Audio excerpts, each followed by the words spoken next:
Welcome back to my channel. இன்றைக்கி வீடியோவில் Saturday breakfast recipe தான் பார்க்க போகிறோம். பூரி கிழங்கு தான் பார்க்க போகிறோம். இப்போ ரெசிபிக்குள்ளே போயிடலாம். ஃபஸ்ட்டு வந்து குக்கரை ஹீட் பண்ணிக்கோங்க. குக்கர் ஹீட் ஆனதும் ஆயில் ஊற்றிக்கோங்க. ஆயில் சூடானதுக்கப்புறமா கடுகு உளுந்தம் பருப்பு பொரிஞ்சதும் பச்சை மிளகாய் உரப்புக்கு தக்கன பச்சை மிளகாய் போட்டு அதை எல்லாம் எண்ணெயில் ஃப்ரை ஆனதுக்கப்புறமா சோம்பு 1 ஸ்பூன் சோம்பு போட்டுக்கோங்க.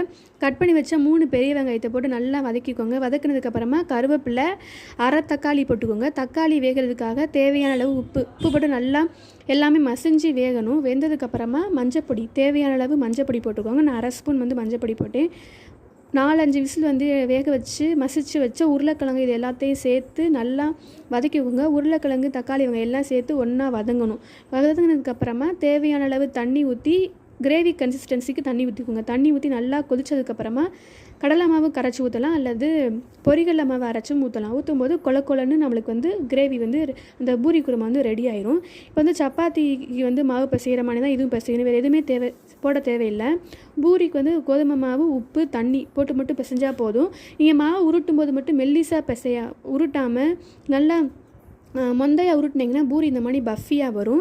அவ்வளோதான். வேறு எந்த இதுவுமே நீங்கள் கசகசா அரைச்சி போடுறதோ வேறு எதுவுமே போட தேவை கிடையாது. இப்படி மட்டும் பண்ணி பாருங்கள். பூரி உங்களுக்கு வந்து நல்லா இந்த மாதிரி பஃபியாக வரும். கண்டிப்பாக வீடியோ பிடிச்ச லைக் அண்ட் சப்ஸ்கிரைப் பண்ணுங்கள். இந்த மாதிரி பூரி செஞ்சு பார்த்துட்டு எனக்கு கமெண்ட்டில் மென்ஷன் பண்ணுங்கள். தேங்க்யூ ஃபார் வாட்சிங். இன்னொரு புதுமையான வீடியோவில் சந்திக்கலாம்.